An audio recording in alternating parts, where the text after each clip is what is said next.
made a solar collector. So I thought renewable energy was going to be a party and that only the evil oil companies were holding it back. And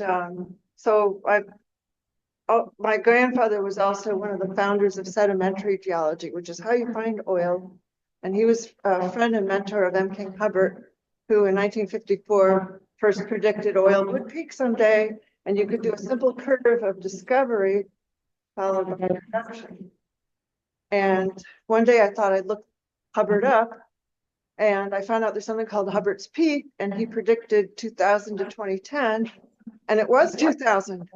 And so I was like, whoa, what's going on with that? And I found forums that were talking about renewable energy, energy return on invested, ecology, the whole ball of wax. It was really interesting. And I got on there to argue for renewables because I'd seen them with my own eyes. And since then, I've been doing research. I'm just curious, how many of you have read either of my books? I can gauge how depressed you'll be. Uh-oh. Okay. Well, the exit's over there.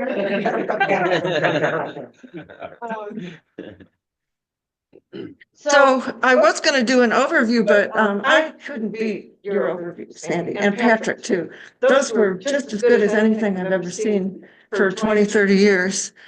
So I'm going to zoom in on some essentials for electrifying everything. Now, this book is all about why we can't run it on biofuels, which are the only true renewable that reproduce with sunshine and soil. And this book is more about transportation and how the electric grid works. And can we do cold liquids? And can we, this is such a complicated topic. It drives me nuts, and I'm only going to cover 3 of the many possible things there are. But if you are curious, I have almost everything I'm going to say at my website. I have a great book list. It also has a what to do book list. And I'm mainly going to cover, now the talk is, we're going to electrify the world by 2050 to meet the IPCC goals. And the Department of Energy, the European National Energy Agency, Princeton, Stanford, everyone's like solar and wind are 70 to 95% of the electricity. And so what most needs to be electrified is transportation. And then a lot of scientists don't think we can electrify transportation or energy storage or many other things. So then hydrogen would be the solution. But that's electric too, because it's electrolysis, hydrogen converted back to electricity to do something with it. And then the big thing is nuclear power to generate lots and lots of electricity, although only for data centers and AI, as far as I can tell. So let's start out with oil, one of my favorite topics. And this is a 400-ton haul truck that is used for ore, in this case, Canadian oil sands. And I thought it would be good to understand, our opponent. What does oil do for us exactly? The Canadian oil sands are this really nasty, gunky molasses thing that it's more like mining than drilling. And they're 10% of the world's oil reserves. They're going to get more and more important. They're already 3% of the oil produced. And the Middle Eastern oil is where the good stuff is. They have 65% of all the giant fields that were ever discovered back in 1965, and where we still get half our oil from. So that's why for 10 years or more, actually since 1975, we've been using more oil than we've discovered. But we've got these giant pantries in the Middle East. Not a good place for the oil to be either, given how unstable it is. So Sandy referred to a tank of gas as 5 years of human labor. Patrick pointed out that every American has 100 energy equivalents, and I call them energy slaves. So I worked out that to replace just 125 of those big trucks you just saw over a year, what they do, the work they do, it equals 24.4 million Canadians, the work it would take them to do. And they'd be pretty damn miserable because it's like walking in thick mud in the summer and minus 66 in the winter. And I think if you just look at, graphs, charts, the economy, population, everything's exactly correlated with oil. We're way more dependent on it than most people realize, and coal and natural gas to some extent. But oil makes everything possible, including coal and natural gas in transportation. And fossil fuels have enabled, you guys have all heard of the poly crises, right? So there's many crises. Climate change is just one. There's biodiversity loss, topsoil loss, freshwater depletion, pollution, stratospheric ozone depletion, the 9 boundaries that we must not cross of Rockstrom. So we've changed the planet to go from 99% wild mammal biomass to 1% with humans and livestock making up the rest. All enabled by by trucks, by transportation, by oil. Our puny little muscles just simply don't have as much energy. So I guess it's good news that world crude oil peaked in November of 2018. That is where transportation fuel comes from, especially diesel. That's really the only segment of the crude oil barrel that matters, because that's what runs locomotives, trucks, and ships, and other diesel equipment, forklifts. But you look at world oil production, that doesn't look like it's peaked, but that other part of it is natural gas liquids and other things that you make chemicals and plastics, above all plastics. That's one of the reasons there's so much plastic now.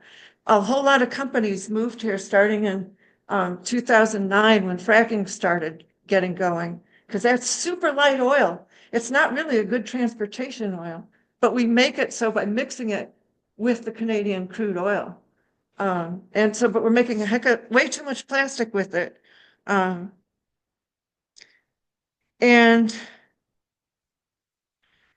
it's declining pretty rapidly, 8 to 15% a year, but that's somewhat offset by enhanced oil recovery. It's somewhat enhanced by a few new discoveries and oil fields coming online.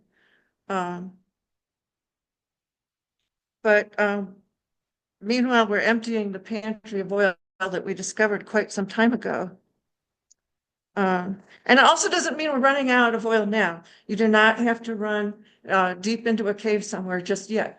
But it's means things are going to start to get harder, more expensive. Everything's going to get more expensive. We're sitting pretty for now because we have fracked oil, but the Permian is showing signs of peaking, and then that we will start our downhill slide too. But life is good. Live it up while you can. I mean, we might have 5 years, 10, 1 year. I don't know. Don't ask me, but all I know is it's finite for sure. And we haven't really found a solution yet to replace it. And this sets a much harder deadline than the IPCC goal. I mean, because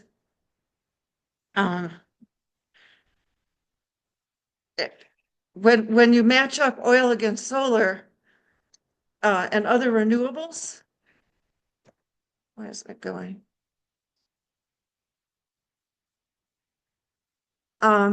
The problem is every single renewable relies on oil, gas, and coal for every single step of its life cycle to be made. You can't make renewables without fossil fuels. There are no electric ways to make cement, which is our infrastructure. Hydrogen is still in demonstration and prototype phase, and it's so expensive that no steel manufacturers would adopt it.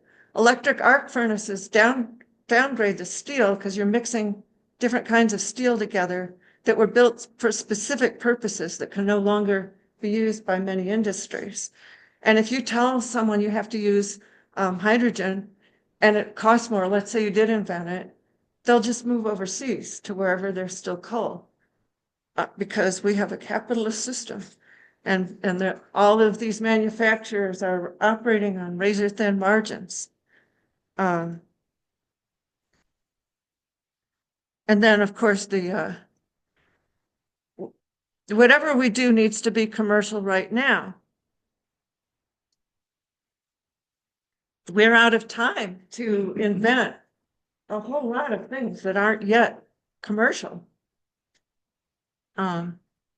We batteries have been around and fuel cells since the 1800s. I mean, there's been a lot of time to make this stuff work, and there may be laws of physics preventing it, not, human ingenuity only goes so far.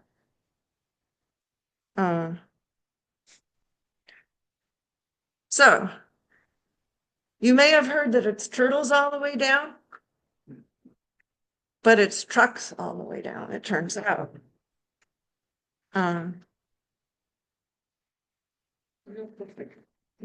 Oh, I can't believe I don't have more stuff, because it's really fun to play with AI. You can ask it to draw anything and it will.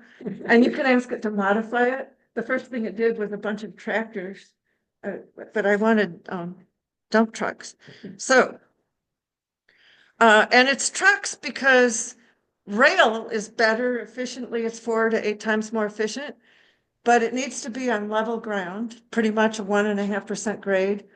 All the railroads in America are privately owned. They put more of their capital back into maintaining them than any other kind of industry. They don't have the money to expand the existing rail system. And the right of ways are now gone in many places. They've been, built on, diverted to other uses, because just-in-time trucking came along and you can get your stuff tomorrow. And then the trucks are returning from wherever they've gone half empty. They've gone there half empty, just in time, come back completely empty. We have wasted more fuel the past 50, 60 years than I want to think about.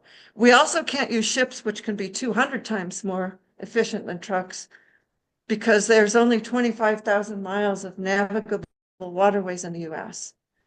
And throughout history, most people lived near water because you could move goods so much cheaper and faster that way. And there are 4 million miles of roads for trucks to go on. So there's 80% of towns in America that are completely dependent on trucks. They don't have rail and they don't have a port.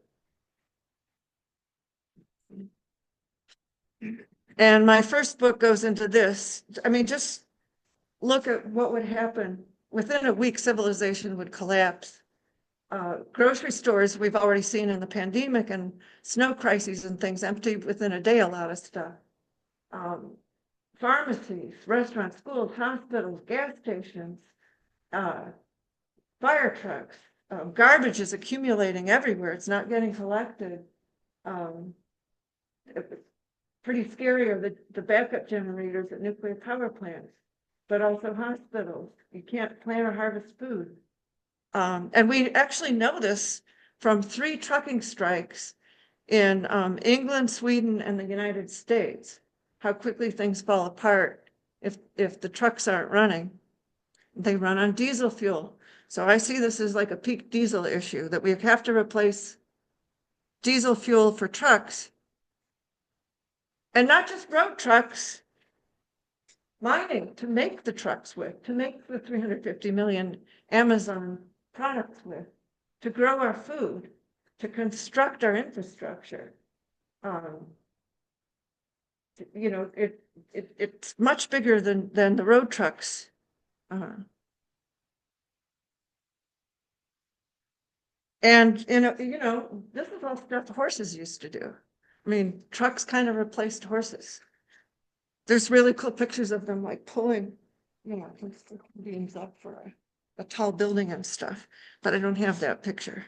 But there's like hundreds of types of trucks that need to be electrified. all you hear about is the Tesla semi, right? But all these trucks are not being electrified. Let me give you an example.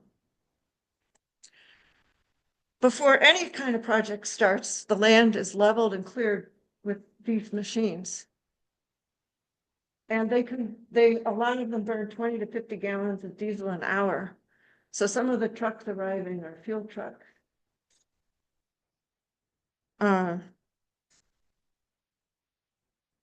Let's look at what's involved with a wind turbine. The wind may be free, but the materials and the labor and the equipment and everything else sure aren't. And a lot of these components weigh 200,000 pounds, which also wreck the roads they came in on, because roads are built at most to carry 80,000 pounds. So that shortened road lifetime. And this took 2 years. And you've got not only the 8,800 trips to build just 120 2-megawatt wind turbines, which are small. They're 6 megawatts now. But for 25,000 worker round trips up to 75 miles, just to build this one pretty small wind farm. And solar PV is the same thing. And I think it should be against the law to put it on prime farmland, because they have to strip all the soil off and level it to put the solar PV on.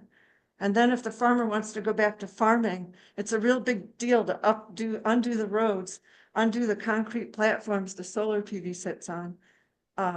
There's very few solar recycling places to go. And then when it comes to wind turbine blades, they're entirely made out of fossil fuels, and they are not being recycled. That's from the Nantucket, those wind turbines that were falling into the ocean half a year ago. What actually the blades are made out of. And then the other thing about electrifying the world is we've already got a pretty massive system for existing energy. We've got hundreds of thousands of miles of oil pipelines, natural gas, millions of miles. And now we're going to replace that with high voltage lines, which nobody wants in their backyard. On average, it can take 10 years to get a permit because they're so fought against. They have to go around national parks, state parks.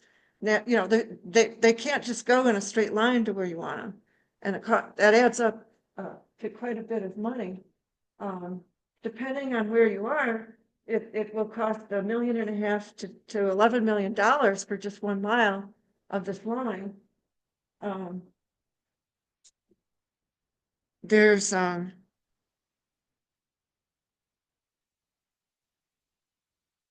we would have to let's see. We would have to expand the existing electric grid at least 4-fold to provide electricity for stuff, but it's falling apart at the same time, so consider it 5-fold.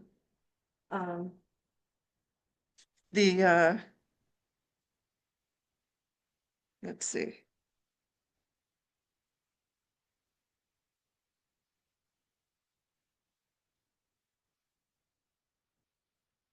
Okay, I'm going to move on to something else here.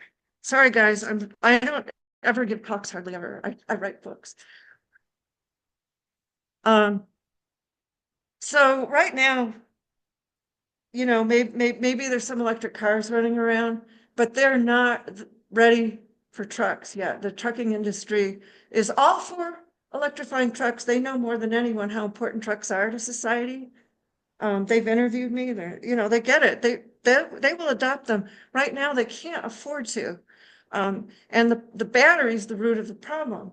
It's 63 times less energy dense than physics, and that makes them really heavy. If you try to improve it a little bit, like so that it has more power density or it's more rechargeable, you have to make sure you didn't undo or diminish far more properties than that, including really technical ones that are hard to describe. But Argonne National Laboratory has a document with these really super technical things that all have to work. And then in the 1990s, Lawrence Berkeley Labs and Argonne National Labs went on this billions and billions of dollar 10-year program to improve batteries. They weren't able to improve large batteries for vehicles, but they were able to improve the flashlight batteries, the little ones. Well, that's how Elon Musk came up with the Tesla. He's strung, like I think the Model S has 7,400 little batteries all strung together, and they're in a battery management system pack. And so they're grouped into cells, and the pack is trying to keep them not too hot, not too cold, so they don't catch on fire or perform less well, but that sucks energy up. The battery is supposed to be giving to the vehicle. And then it adds weight. It doubles the weight of the battery because it has to be encased in steel, and it's got all these little steel compartments and wires and a complicated computer system, coordinating it all. And, if it's cold out, a vehicle's going to go, half the range it would have otherwise. All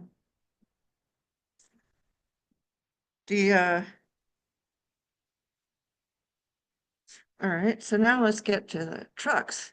This is how you would keep trucks running, but like 97% of trucking companies have like one truck or two or three, there's no way they're going to buy a truck that costs $350,000 to $500,000 after they've gotten a $200,000 subsidy from California. They'll probably no longer get the $40,000 subsidy from the federal government, though. That was one of his first actions, was to cut that gravy train out. A new diesel truck is $160,000. That's less than a new battery will cost for a battery electric truck. And the battery can only go for 500,000 miles before it needs replacing. And these long haul trucks go 100,000 miles a year. And they're going to have to spend more just to replace the battery than a new diesel truck would cost. It doesn't pencil out. A trucker makes 50,000 a year, if that, and it's a miserable job, and it's overtime. They don't get paid while it's being loaded and unloaded and all this other stuff. They can get a used diesel truck for 65,000. The other big beef that Trucking Association has is that they just don't go far enough. And so let me give you an example. All you hear about is a Tesla semi and how it can go 500 miles. So people guess, to make it easy, let's say it has 1,000 kilowatt battery, 1 megawatt. In order for the battery to last as long as possible, and you may have even heard about this for your phone, you keep it between a 20 and 80% range of charge. So just to do that will take 3.5 hours.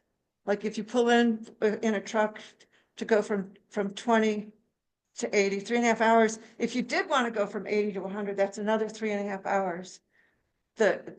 Beyond that, it just takes even longer. Truckers don't have time to do that. They've got to get back on the road. But we could have them all take up knitting or something and make some extra money. So you've got this 1,000 kilowatt Tesla semi. It will go from 100% to zero, maybe 500 miles, especially because they're carrying Frito-Lay potato chips, over half of them. PepsiCo has them. They also have them carrying Pepsis. Those trucks can go 100 miles. And the Frito-Lay, I'm sure, can go. Potato chips are 4 times lighter than marshmallows, guys. So that's going to go okay, I'll grant them it might go 500, but in real life driving, they would never do that. They would keep it, they would never go from 100 to 0. They'd stick within 20 to 80%. And that means that they could go 300 miles. And there's like 7 or 8 other truckers you never hear about, truck making companies that also have Class 8 trucks. And they really go 140 to 200 miles. They might say 200 to 260, but just consider the 80, that range that they have to stay within. Now you've got your diesel truck for 65,000 that'll go 2,000 miles, and it will refuel in 10 minutes. So if you're a trucker, are you going to buy an electric truck? I don't think so. And the other reason that the other problem is that's a huge, huge problem is 3.5 hours. Are you kidding? You're going to sit there 3.5 hours. So there's all this talk about ultra charging, and you'll hear that's not a problem. There's 1 to 3.5 megawatt chargers out there. That'll destroy the battery. So they're busy working on improving batteries, but you're going to harm one of those other things doing that, and they haven't figured out how to do it yet. Okay, one question, but I'm going to most part not.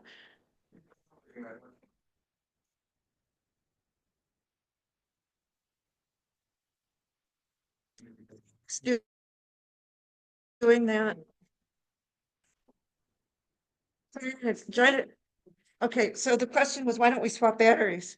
Well, first of all, the land, the space you'd need for to do that is ginormous, and to keep them charged. All the truck makers, capitalism, my truck's better than your truck. They don't want a single battery that everyone shares. The Chinese government can force that to happen, and they have. So they do have some battery swapping. But you still have a short range. You still have to get them a lot. It takes a hell of a lot of electricity. Think about it. The average home burns 11,000 kilowatt hours a year. A truck's going to be equal to like 50 or 60 homes, each truck or more. Every gas station. Okay, we'll move on. I might bring up points I was going to bring up later. No matter how the battery works, whether it's exchanged or charged at a station, oh my God, you have to have a lot of these swapper places that are many acres too, every few hundred miles. California would be the fifth wealthiest nation in the world if it were its own country. So we're the only state that's really doing much about electrifying trucks. Well, we can't even build truck charging stations where we want, because 95% of them don't have the HVDC lines to do it. And PG&E and all the utility companies say, well, okay, we need 4 to 10 years to do it, to beef up, enough to give you that. And you're going to need 4 to 10 years to get the solar and wind farm connected, especially because all the good wind and solar was built out by 2013, according in this state and 3 others, according to the National Renewable Energy Laboratory. So if you're going to expand it, it's going to be on less desirable land and be less profitable and further from the grid and going to cost more to connect to it. And Lawrence Berkeley Lab has a database of thousands and thousands of projects across the country are waiting to get connected, because they need more transmission, and the utility has to keep the grid in balance, and they can't just willy-nilly plug stuff in. And it takes years to study it, 4 years to study whether you could add a solar or wind farm to the grid. So it's not going to happen soon, but we've got oil declining. I think 2050 is a much harder deadline than the IPCC goal. We have limited time to get this stuff done, if that's the plan. Maybe it shouldn't be the plan. What else? Oh, and also in terms of the battery, one reason why the laws of physics are against making them better is you just have to work with the periodic table. And the most bang for your buck, the most charge you could get is a lithium fluorine battery. They've been trying to make those since 1940, and they explode and they leak toxins, and they're still trying, but it's unstable. It hasn't worked out. The other thing is the total cost of ownership of a diesel truck versus a electric truck is huge, because the battery is so heavy you carry less cargo over the lifetime of the truck, and you have to replace the battery at least once or twice. So it's going to cost you, the total cost of ownership of diesel is $850,000, the total cost of an electric truck to 2.1 million. And that's a big deal. They look at total cost of ownership when people are running businesses. So I've already gone over some of this. Okay, I already covered that. So I actually worked out how much land do you need to charge trucks? And by the way, I'm going to send Sandy all of my references. National Renewable Energy Lab, this guy named Bollinger in 2022 did the latest calculation of on average, how much would an acre of solar panels produce a year? And so per day, that's 1,225 kilowatt. Our hypothetical 1,000 kilowatt truck pulls in, it's going to get 600 kilowatt recharge for the 300 miles. That's half an acre of solar for that truck. But that looks really good compared to biofuels. You're going to need 415 acres of soybeans to create renewable diesel to run one truck, which is practically all the land in the country, just for the 3 million large trucks we have. And that's not even the off-road trucks, that's the road trucks. I thought one of the reasons California doesn't have much wind is those two coastal ranges block the offshore winds coming in. That's why there's so much keenness to do offshore wind. And that is a whole hour in and of itself, what's going on with that. It's really interesting. 1,100 feet high, taller than the Salesforce building. Well, don't get me started. So California is spectacularly bad with wind. And you need the wind to be blowing strong enough. It has to be over 6.5 meters per second, or you can't even get the blade to turn. So we only have 1% of California land, almost all of it in the southern half of the state, that has that much wind. There's 6 small areas. They have 5,000 turbines now. Maybe we could add 12,000 per truck in California alone. But what about everyone else? You know, businesses, homes, data centers, AI want that electricity too. And then the other big thing, I don't have time to cover, energy storage. It's a huge topic. It's one of the most important. How are you gonna, we get most of our wind in the summer in California, unlike the whole rest of the United States. But how are you gonna store enough of that for the fall and the winter when we're not getting wind? Same with solar. We get a lot more in summer. And we get more hydropower. All of our 3 strengths in renewables, hydropower, solar, and wind, are all April through September. And then it tails off December, January, almost, you know, very, very little. It's called the capacity factor. And normally when you read about capacity factors, they only tell you the average, but it's the details that matter. You want to know month by month, what is it? And that's really hard to find. I have spent so many hours on the California Energy Commission website digging that stuff out. So now it's time for the most important vehicles of all, the tractors and combines that grow our food.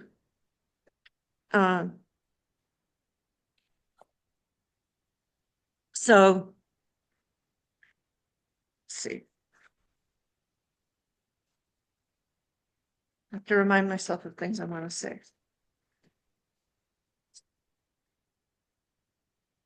The reason I bring up the 80% of farmland with monocrops is that every given region's gonna all need electricity all at the same time because they're not growing different crops.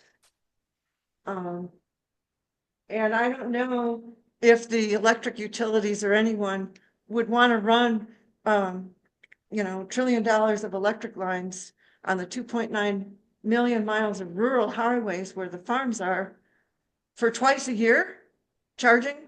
I don't think they're going to want to do it.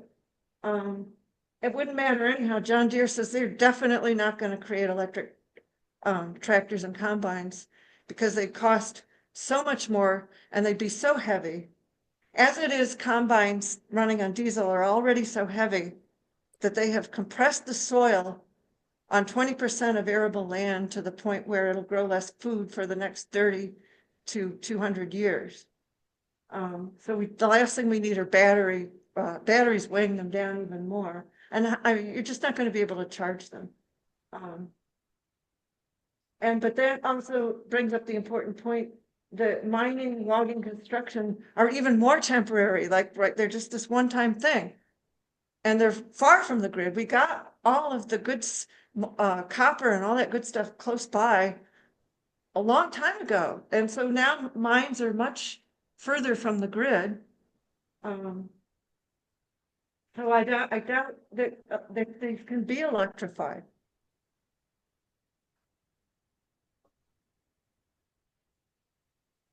And a lot of mines are only open for 2 to 20 years. They go out of business. It takes 20 years to open up a mine to make all this stuff that we're proposing to make.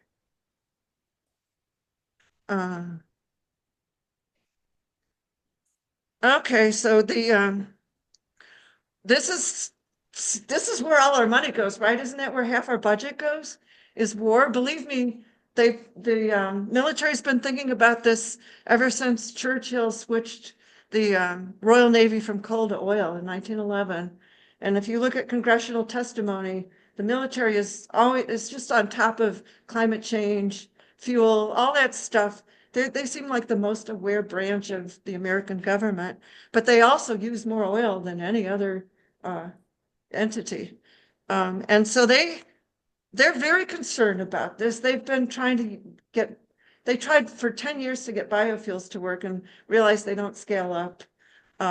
So they asked the National Academy of Sciences in 2021 to help them come up with an alternative to keep their tanks and war machines going.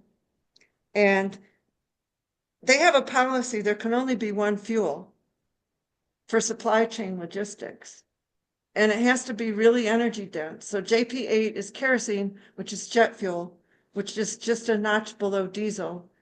And it's also because their supply trucks are carrying it. Everything burns JP8, if they cook, they're using JP8 because those are the favorite target of the enemy. I mean, and they must make quite an explosion. So you can't go to something lower energy dense or you're going to kill people. So of course the military said, well, why don't we electrify everything?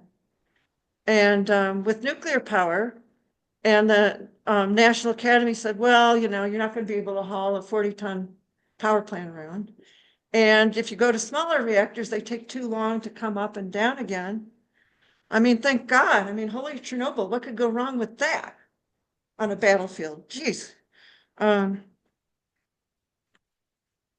So now you can see why a lot of scientists think we need to go to hydrogen, because electricity isn't going to cut it. So, and they see it for everything, right? It's not just transportation, but that's how we're going to store that wind energy. We're going to convert it to hydrogen, and then December we're going to bring it up again. Maybe you could do carbon capture, which is far from commercial, and it uses so much more energy. Oh my God, it's crazy. So that's not going to happen. That's how they say you would fuel these off-road trucks, since you can't run the grid out to them. Right now, natural gas balances wind and solar. Yeah, hydropower. Yeah, a few little batteries. Those don't scale out. Natural gas keeps the grid up. Coal doesn't either. Nuclear doesn't either. They don't ramp up and down. It's the high heat of fossil fuels that makes all these essential things that we use in our society. And they would need hydrogen to make the ammonia to replace the natural gas that makes the fertilizer that keeps 4 billion of us alive. So hydrogen is seen as, our savior lately, which I find just preposterous, because this was kind of ruled out in the early 2000s when peak oil and energy were being discussed by quite a few people. It was obvious it wouldn't work. It uses 5 times more energy to create than you get back. And the damn AI is going to suck those electrons up anyhow. So first of all, the water has to be very pure, because the electrolysis membranes get clogged up with impurities. And they need to put out really pure water if it's going to be used in transportation, or the hydrogen fuel cell will get clogged up. And they do pass out impurities, even though they don't want to, from their own internal parts. And then look at all the fresh water. Where are you going to get that fresh water? It has to be fresh. Salt water has problems with chlorine and toxic gases and things that will wreck up the electrolyzer catalyst. So that's a huge energy loss. And pumping water is an energy loss.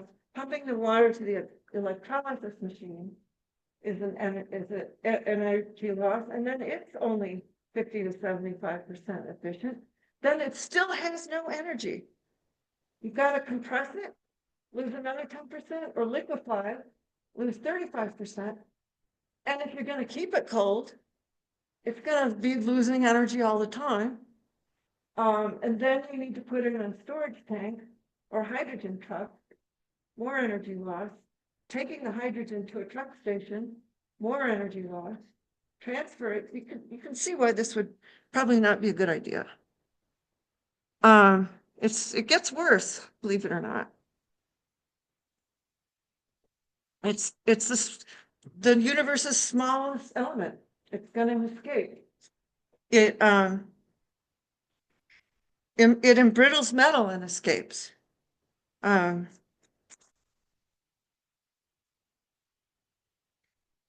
And we've known that since 1875. We've known that happens, and we haven't been able to solve it. It explodes. I've got to chug up. I didn't realize how much time I'd used up. So anyhow, that's a bad idea. Did I go too far? Oh, well, all right. Just the hydrogen fuel cell trucks. There's one, the first, I just have to bring this up. I live in Oakland. The very first hydrogen fuel cell truck facility was put there, and it cost a fortune. And the hydrogen doesn't come from water. It comes from methane. It's not supposed to. It's supposed to be clean. And it comes from Las Vegas, and it's taken by diesel truck 800 miles here. The whole, oh, well, that's a long story, but it's crazy, right? All right, now we get to the topic I really want to talk about, because I'm terrified of nuclear reactors. There's a good reason why we haven't been building them since for a while. The lobbyists for these small reactors is huge. They like to call them advanced nuclear reactors. They've all been around 70 years for the most part. The ones that are furthest along towards approval, most of them are just paper, but they're imaginary. They're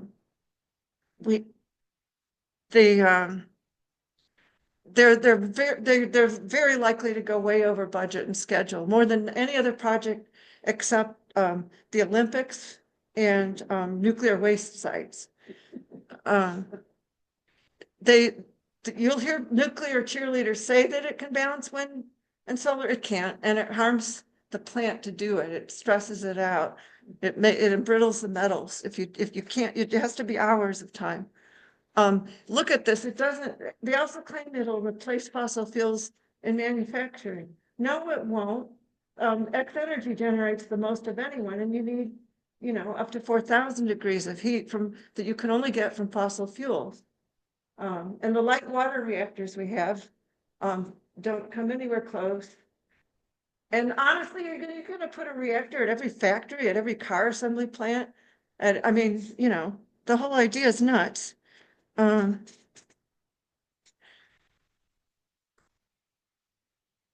Also, the whole modular thing is not true. In 2004, a modular method was invented for the large water reactors that we have today. And it didn't work because there's always changes. There's always improvements. There's supply chain failures. There's people that don't know what they're doing, or managers that don't manage well. The other big selling point of the nuclear lobby is that, they're going to be up all the time. They'll help with the wind and solar. No, they won't. Even light water reactors were only up a little over half the time when they first came out. took 50 years to get up to 93% today. And that's why the SMR failed in the past. There's no reason to think they're going to work in the future. Before they could possibly be commercial, they have to go through many prototype demonstration stages.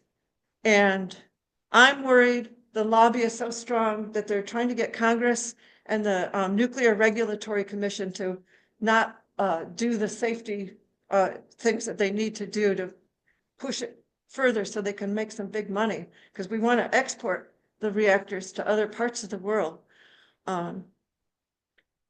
There's a book by Jasko, I can't think of his name. He used to head the nuclear agency from 2006 to 2012. He says they already are captured. Well, and under Trump, well, enough said.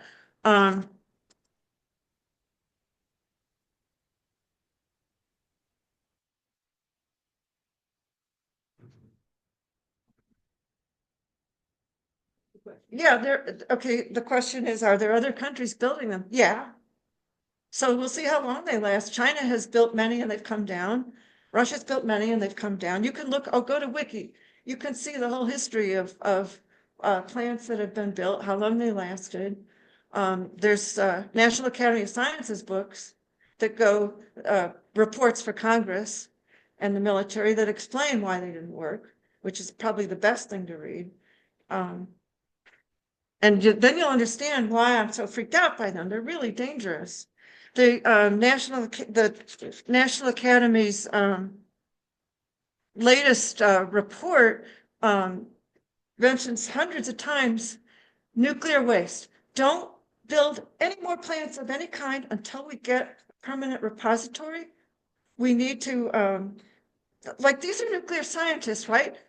I can be scared and maybe not know what I'm talking about. They do know what they're talking about. And they are insisting we have to have nuclear waste facilities before we build any more of any kind, large or small. The small ones are going to produce more waste per kilowatt hour, and it's going to be different waste that you couldn't put into Yucca Mountain if they reopened it.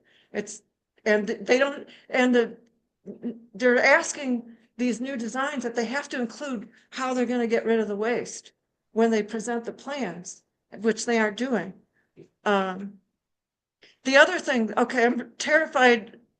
I mean, of all the different polycrises, nuclear war freaks me out. It's not just because I did duck and cover when I was in school. It's if you have these reactors all over the place with with enriched uranium. See, our light water reactors are only 3 to 5% enriched.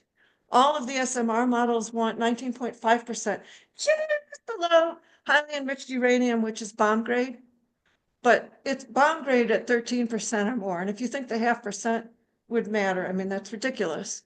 So now you're going to have hundreds of these SMRs at different kinds of manufacturers. And you really think they're there to make money, that they're going to have the proper security to keep terrorists at bay, who will be our own terrorists, according to the FBI and CIA. It's our own right-wing terrorists that are the biggest threat now, not from foreign countries. And you don't want the waste around. It's 30,000 years of plutonium for future dictators. So we really should bury it for future generations. It's not fair to keep the lights on for 3 generations, for 30,000 generations to suffer. And we have the energy to bury it now. What, they're going to dig, with shovels? No, I mean, we really owe it to future generations if we're going to make the world a better place. Sorry, I'm so passionate about it. And also, that when we're trying to make the HALEU fuel here, the stuff for the SMRs, well, when they transport it around, it's also vulnerable to being stolen. I mean, it has so many points of security risk. So at least in California, we have a law for 50 years now that you can't build more nuclear until there's permanent storage. But I'm on a state level bulletin about news from all across the state on every topic. that today said, oh, but there's a lot of pressure in California now to allow nuclear plants to be built. Um, and then like, I don't know that I convinced you that trucks can't run on electricity or hydrogen, but because it's too complicated a topic. But if you read these books, maybe, I mean, it just seems like it would be crazy to me to build nuclear power plants to generate electricity that can't keep civilization going if you can't run trucks on it.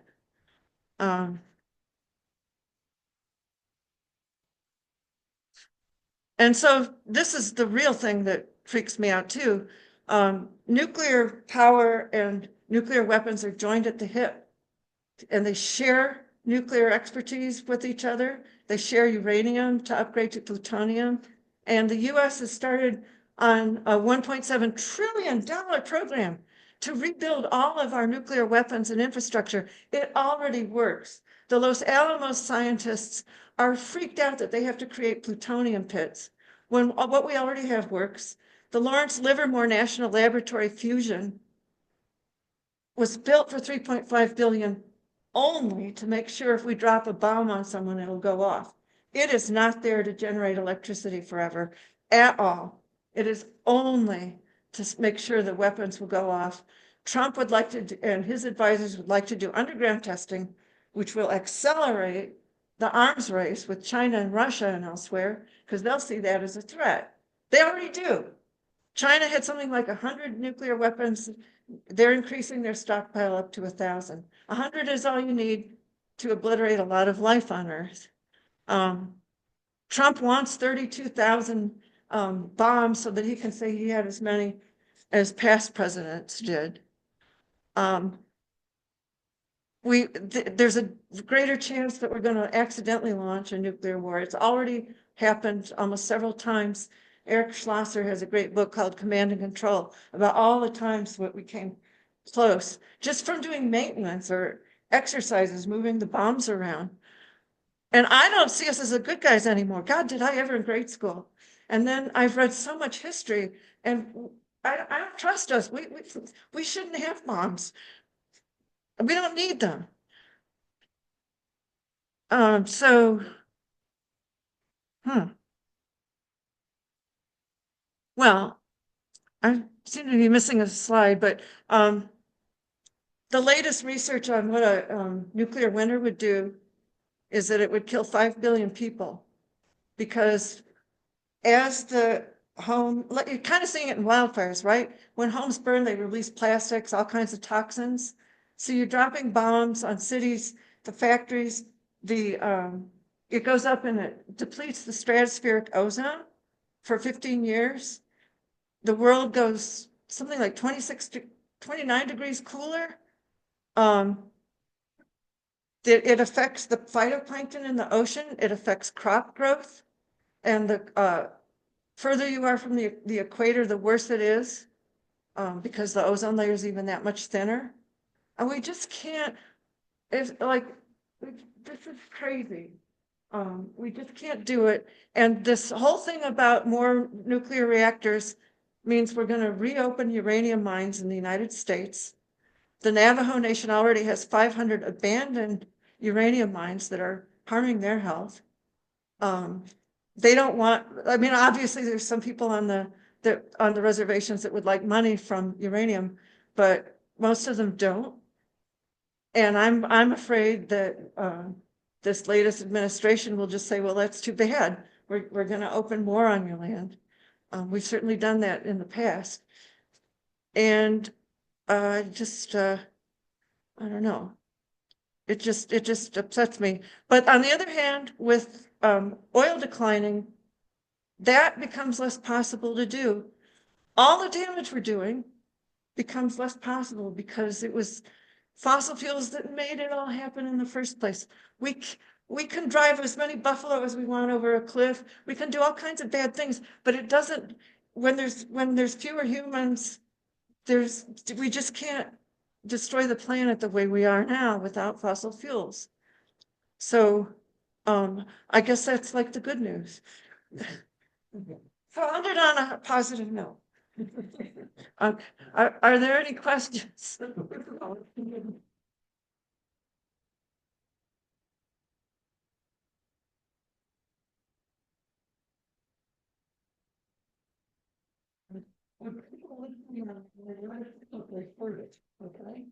So if there's somebody in the back of the room who would like to say a word or two.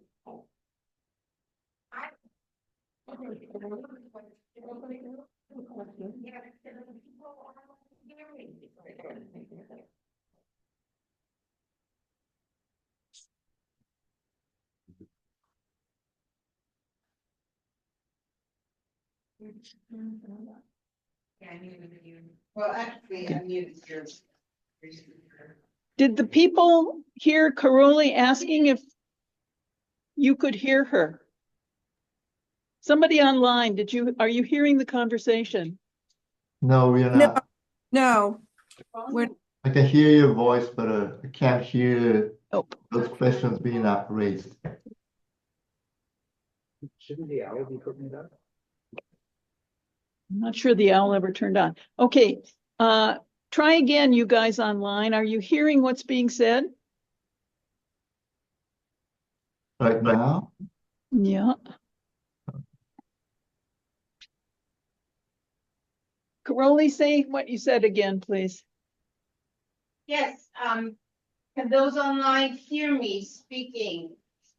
Yes, I can hear you. Very Yes. good. Okay. All right, so we'll throw it open, first of all, to people in the room. And Karoli, if you could watch the hands up and alert us to those folks. We'll get to them in a minute. So folks in the room. I hear the magic solution is geological hydrogen. What's the status of that? Well, okay, let's say you did get it. How are you gonna store it and not have it escape? Or do anything with it and compress it, liquefy it, all those different processes. Hydrogen fuel cell trucks are not commercial. Electrolyzers are not commercial.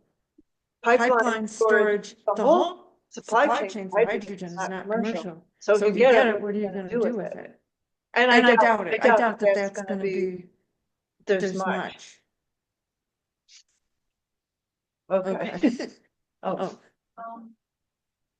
It's obvious why we don't really like uranium fueled nuclear. Louder, louder. We don't like uranium power plants. Have anyone looked at alternative fuels like thorium? Yes, and I didn't come prepared to talk about it, but I could. I mean, I could talk about it if I went back over my notes. No, and it's not commercial. That's the big thing. If we have a deadline of 2050 from peak fossil fuels, we don't have time to make it work or invent it. I mean, we're really out short on time.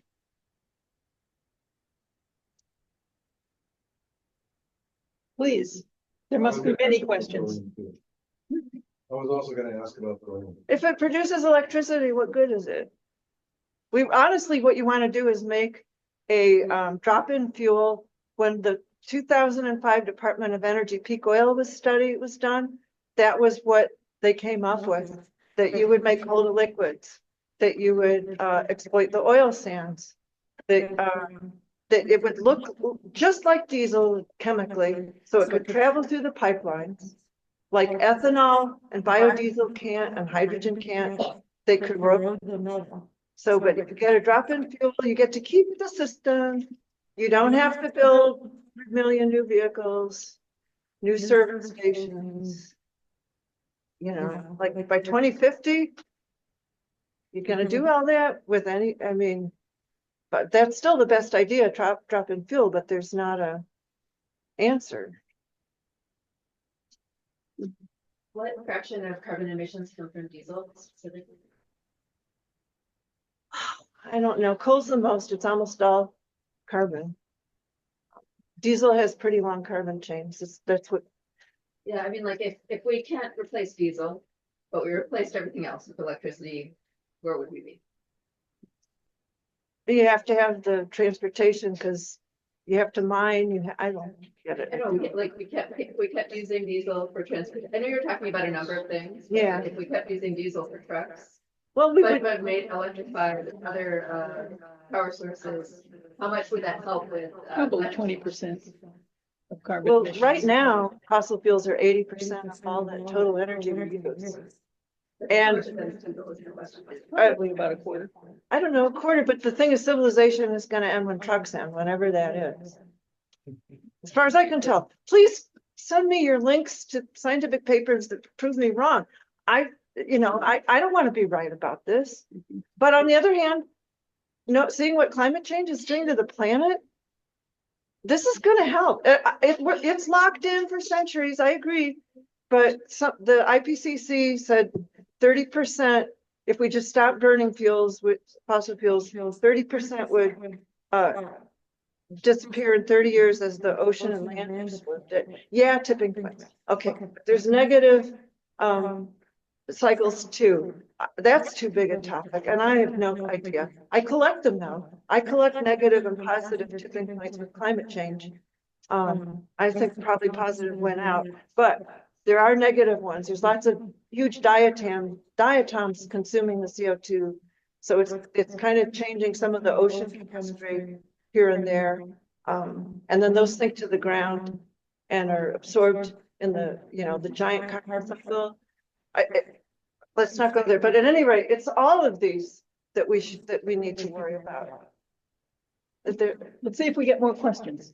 Okay, anybody else in the room? So if we give up on 2050, right? So your point is some of these things are not currently commercial, so they're not going to contribute to a 2050 deadline. But let's say we ignore the 2050 deadline and just say, let's do the best we can as fast as we can, whatever that means. It might be 100 years from now. So what could it look like 100 years from now? So now you can sort of relax this constraint of it's not currently commercial, but what's sort of within the scale of what is at least plausible? Well, if the population were 200 million people, there'd be a lot more to go around. Maybe you could use some biofuels. I don't know. Then that might scale up, not with 8.2 billion. I mean, I don't see batteries ever helping.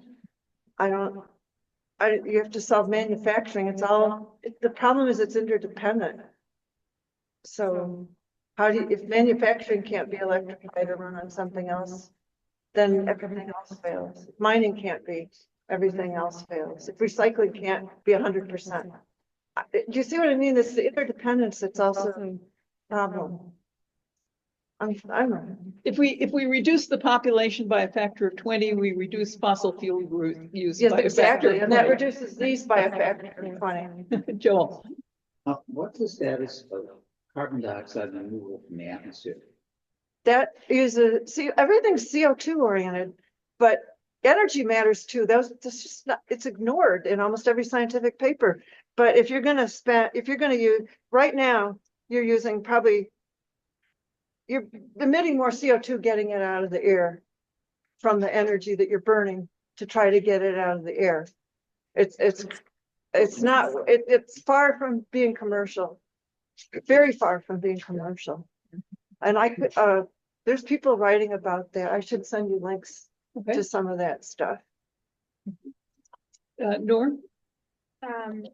Loud. So it was a great talk. Thank you. I have a hard time wrapping my head around focusing so much on the consumption of trucks and electrifying trucks when first that's only pushing the problems further because electrifying means relying on minerals for batteries. Yeah. Which also is not endless. That's one thing. And second thing is why not focusing more on how efficient we are with how we use trucks. The reason why we use trucks, for example, there is more than 40% of the food that is wasted. So instead of focusing on how can we reduce the carbon footprint of trucks, why not focusing on how the way we manage our food and optimizing all of the various things that in itself would be, in my naive mind, easier ways of reducing drastically the carbon footprint. But I'm not concerned about carbon footprint as much as energy. Energy is what makes things work.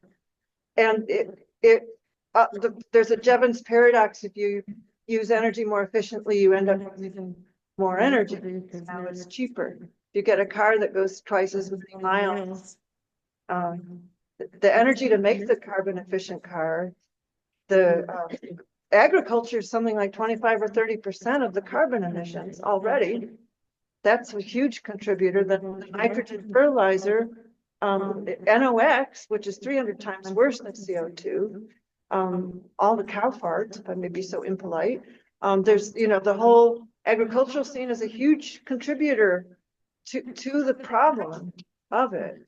Even more if there is so much of it that is being wasted. Yeah, but Like, I'm talking about keeping civilization going. There are a lot of good things we could do, we should be doing. I agree. But I'm only concerned about how do you keep civilization going. There's a whole lot of good things. I want to do organic agriculture. I want to get rid of fossil use in agriculture. I want it to be compost. I want no pesticides, which is also keeping 1 billion of us alive with oil-based chemicals. I got to get rid of that stuff. I guess my point is more towards the change of the way we deal with things rather than the my point is why not changing our habits on a bigger scale, which comes with a change of awareness. And I guess I'm biased here because first I'm European, but I'm also Middle Eastern, and I spend a lot of time in Africa, where the relationship with waste is totally different than it is in America, where there is a much bigger energy consumption that for a lot of it is unnecessary. You see what I mean? Well, I mean, that's the problem with me trying to talk to you guys today. Like, I only talked about a few things. This is a big problem. It's a big problem across other things. So that's one of them. The problem is it's not the only one. So let's just see, is there one more question in the room, and then we'll turn it over to the folks online. Yes, please. Thank you for the talk. The good news in your last slide does not seem to be a good news to me. And throughout your talk, right, I had very naive ideas of renewable energy. So you sort of popped my myth one by one. And I was secretly hoping that you had the punchline, good news at the end. And that's why I pointed the exits out. And it seems to me that the hope is to wait until we use up all the oil, and that's it. Well, I'm not happy with that, but I think it's gonna happen whether But so we use up all the oil, or we use oil to some degree that we had no choice to do something else. Is that it? Well, I have come to the conclusion that we're going back to the past because we don't have a solution. We're going back to 1500. I don't see, help me find how we don't do it. I don't know of a way. I want to respond to that question as well, because to do anything that you mentioned here requires very powerful state act. And if you look around the world, there are only two, right? And we are not doing it. So on both sides, we don't have hope. I see one more comment in the room, then we really will go over to the people online. Sven, what do you want to say? I want to spark a little bit of optimism here. I think your calculations on electric trucks right now are very reasonable and they don't make economic sense, right? But we will arrive at a point where you have the choice: you have an electric truck or no truck, because you don't have the fuel anymore, or the fuel becomes too expensive for it to operate, right? Meanwhile, batteries are getting cheaper and cheaper. Like the costs have gone to reduce by a factor of 10 in the last 20 years, right? Don't go there. I won't go there. That's a whole topic. Yeah, I think the economical calculations of battery operated trucks will change, right? And so I think yeah, we're gonna have to cut back. Things are gonna get more expensive and more like, well, require more effort.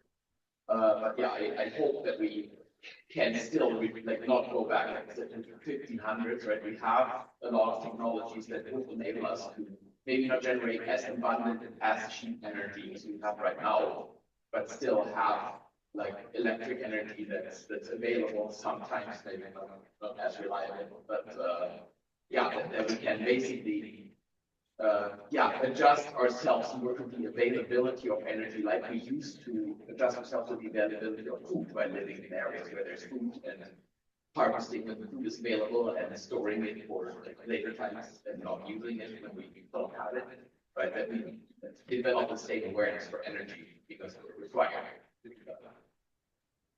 So sorry, that's a question more. Well, that would be lovely. I don't see how it would happen, but I hope it does for your sake.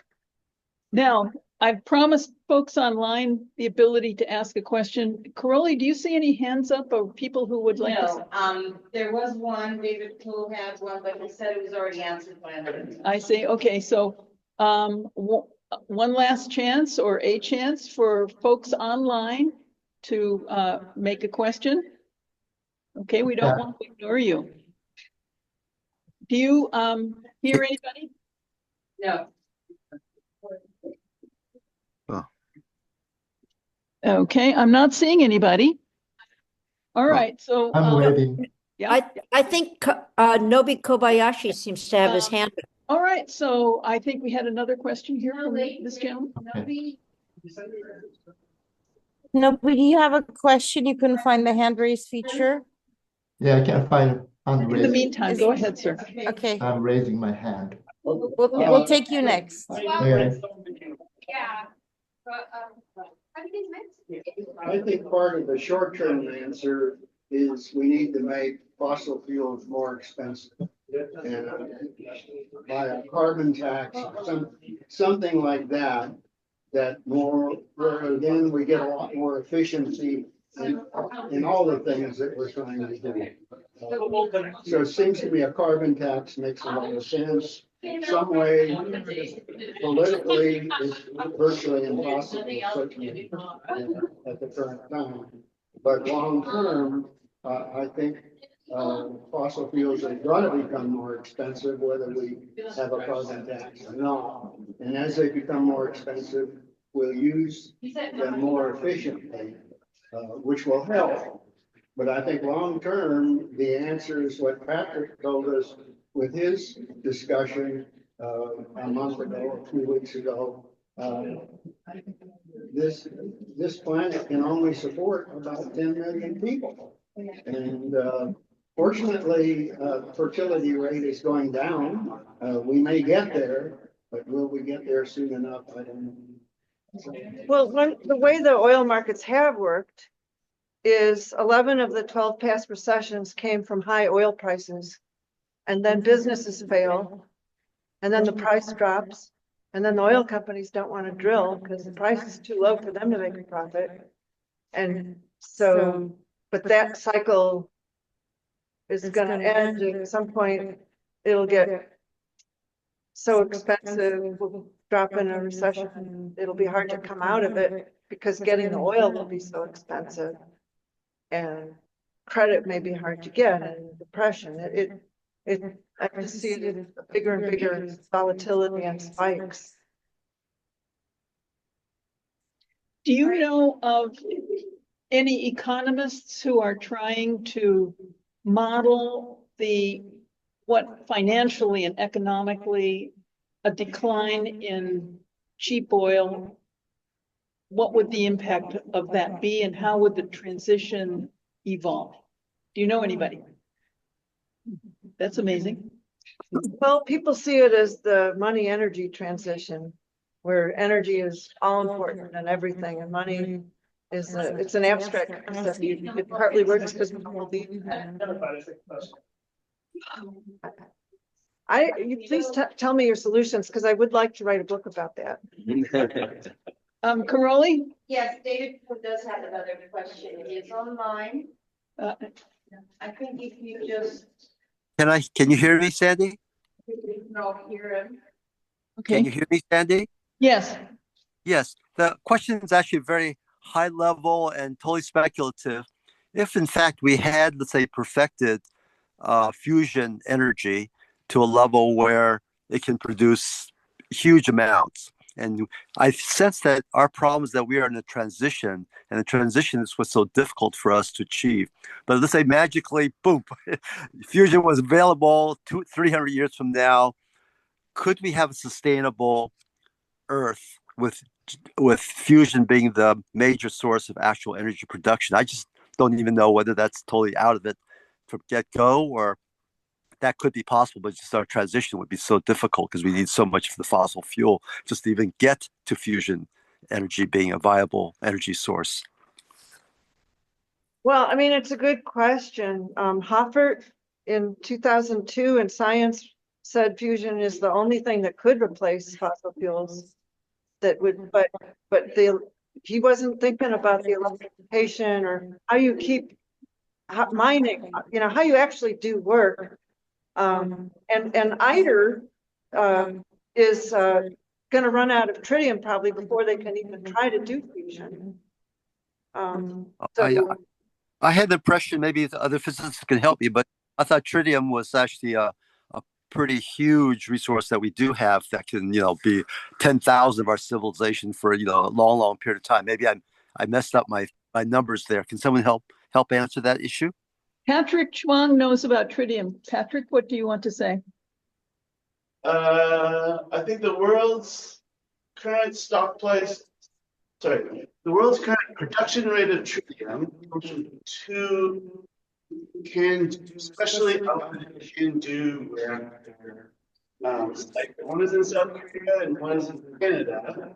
If you run hair on all the tritium that is made in the world right now, I think you get, I can't remember the exact amount, but it's like somewhere between hours and days of each period. And then we're done for the year of. That's now, Patrick. I'm talking about 300 years from now and having a, self-sustaining system. We have plenty of tritium in the oceans, I assume, right? It's a matter of getting it out at a cost-effective way. It goes away. Its half-life is way too short. No. There's deuterium, but there's not tritium. Yes. We get tritium from lithium. That's the problem. One you for battery or we want to burn it. It's kind of one. Okay, thank you. Anybody else online?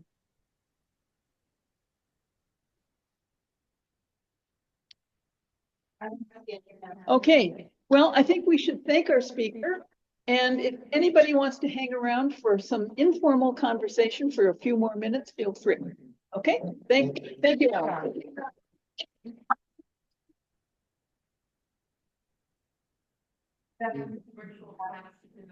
Oh, good. I'm amazed you're not like trying to kill me, so it's pretty good news. Yeah. You're the one who recorded this that didn't get permission. Right, I'm trying to yeah, I know. Right. Thank you. Oh, I'm glad you can take You actually did. No, I feel the same way. I'll tell you what started it was finding out Santa didn't exist and how to crush islands, and then I was like suspicious. I didn't imagine